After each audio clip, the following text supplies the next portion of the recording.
Welcome to Soapbox After Dark. I am your host, Jamarl Thomas. I hope everyone has had a decent day leading into the night. I want to go through this video rather quickly, which is why I'm doing it locally, and I'm just going to push this video up. Mainstream media has once again failed on a massive level. They have been pushing a narrative of Russia colluding with Trump in order to usurp the election for one Miss Hillary Clinton. This narrative has proven to be somewhat false. Now, you would think that there would be some coming to account, some introspection in regards to how did they get it so magnificently wrong. But you will be wrong on that. Most of them are, for the most part, defiant, unrepentant.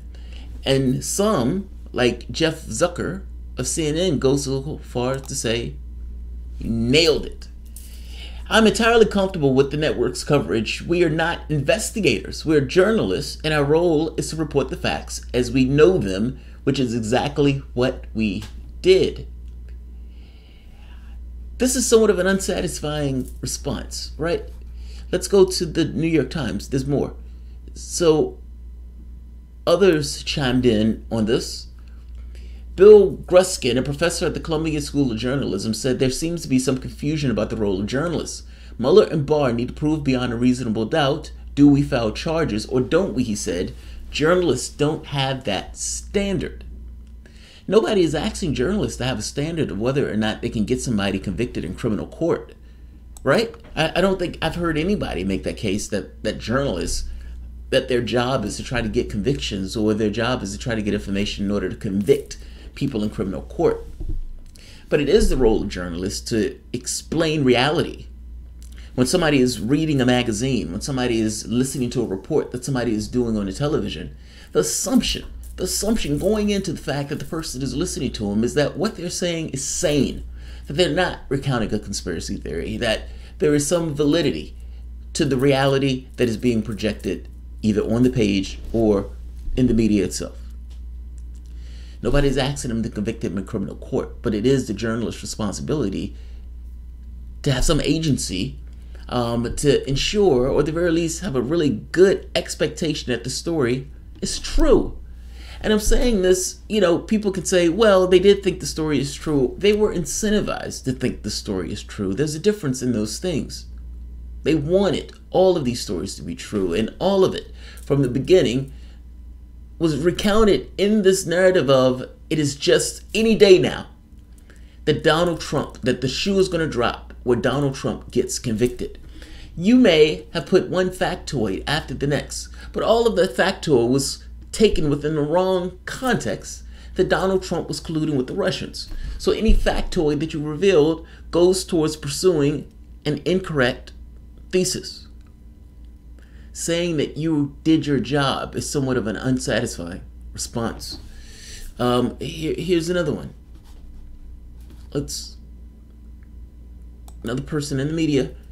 The special counsel's investigation documented, as we reported, extensive Russian interference in the 2016 election and widespread deceit on the part of certain advisors to the president about the Russia contacts and other matters, said Martin Barron, executive editor of the Washington Post. Our job is to bring facts to light. Others make determinations about prosecutable criminal offenses. Nobody's asking you to prosecute.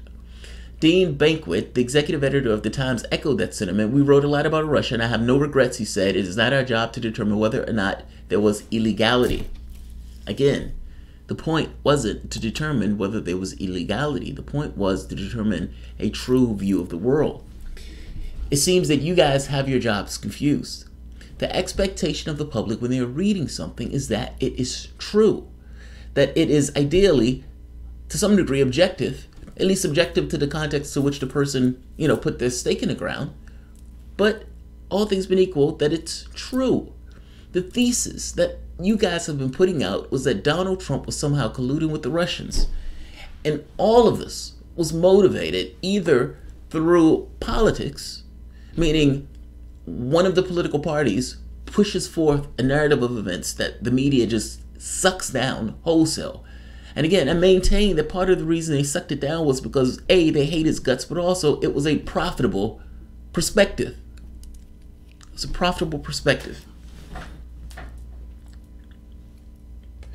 I have 3 points that I want to make in response to some of the stuff that these guys were talking about. For the first one, this idea that these guys aren't supposed to be investigators. There used to be a thing called investigative journalists. There used to be a thing called investigative journalists. And the fact that they make that distinction saying we're not investigators gets across that it sounds like you're just stenographers. That the government comes out with a position, or some aspect of the government comes out with a position, be it one of the political parties, and you run with it wholesale instead of interrogating what is actually being put forth, whether or not the intelligence services have actual information. Are you reporting on something that you can see and hold in your hand, that there's some level of weight to it, that you can say, yes, there's more gravity here than just smoke? And interrogate the motives of the people who are pushing the story. But again, that is not what took place here. The story was sucked down wholesale. Every time the intelligence community put something out, even though what they put out did not necessarily make the distinction between the two things. All of this started off with this idea of the dossier, a dossier that was paid for by a foreign government, which nobody particularly cared about. But it needs to be very clear that this dossier was paid for by the political opposition, but this dossier was also the basis by which a counterintelligence thing was open. All of this is a little bit bizarre. I guess my point here is this. There's something to be said for the journalists who are writing on these stories, or the television personalities who are reporting these stories, to maybe look a little bit below the scenes to determine whether or not the motives of the people who are pushing the story is legit, and yes, whether or not the intelligence services or the government itself, whether what they're saying has legs, and not just take it just because they said it. A second point, even as journalists, the responsibility is displayed where, I'll say this once before, but I'll say it again.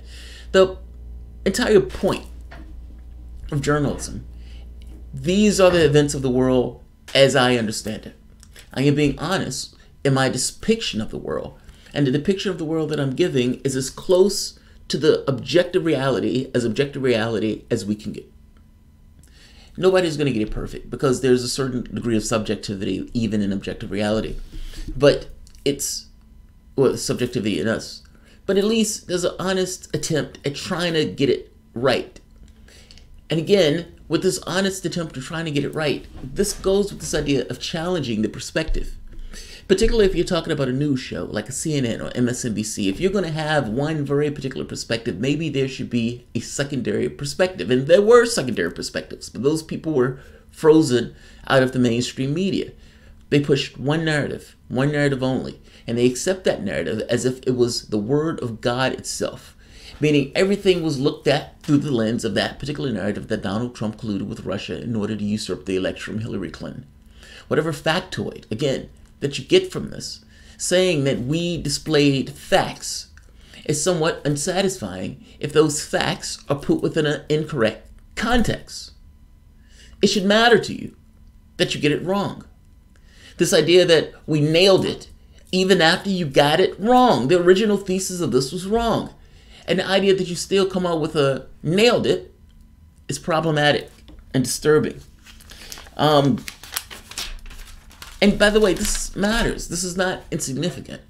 Reporters, journalists, there should be a certain degree of agency in the story that you're recounting, because that agency is necessary for you to be able to interrogate elements of the story that may not necessarily be what they're said to be on its face. For example, Venezuela.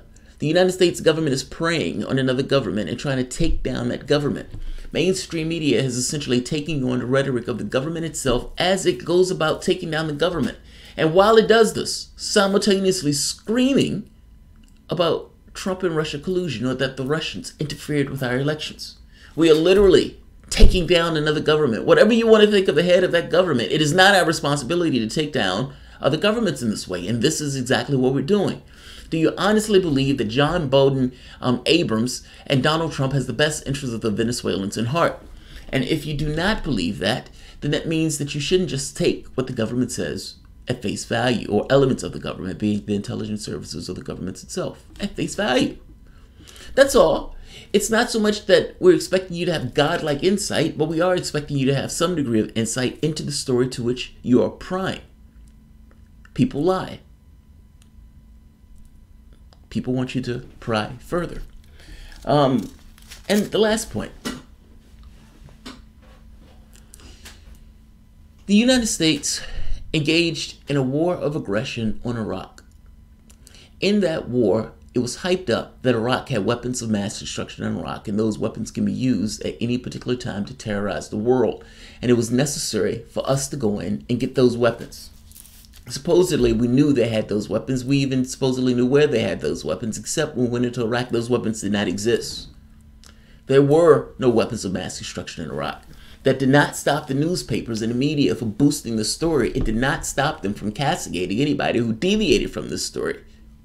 You would think that after a failure on this level, 1 million Iraqis gone from the face of the earth, over 4 million troops gone off the face of the earth, $7-8 trillion spent on what was a useless war of aggression for geopolitical and corporate interests. Those gains are going to be privatized.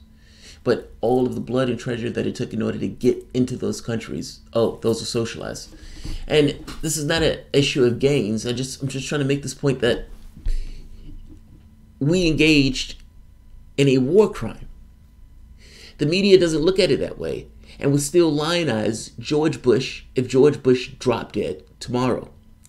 They're being somewhat dishonest in their portrayal of this. In fact of the matter is, they led the country into a war when they were supposed to be the thing that was supposed to be holding the government accountable. Instead, they essentially took the government narrative and ran with it. I'm saying that this level of failure has no accountability associated with it, not from the government itself and not from media itself. Not from media itself. Uncritical. And the same thing took place with the Russiagate stuff. It is a disturbing trend that media can get it so wrong with the weapons of mass destruction stuff and then go right on and get it wrong again. 3 years talking about this, and they get it wrong again. It matters that they get this wrong. It mattered that they got the weapons of mass destruction wrong. And it would matter that they would get the next thing wrong. Because again, there doesn't seem to be any level of accountability in their failures. And their failures matter. I end it here. Thanks so.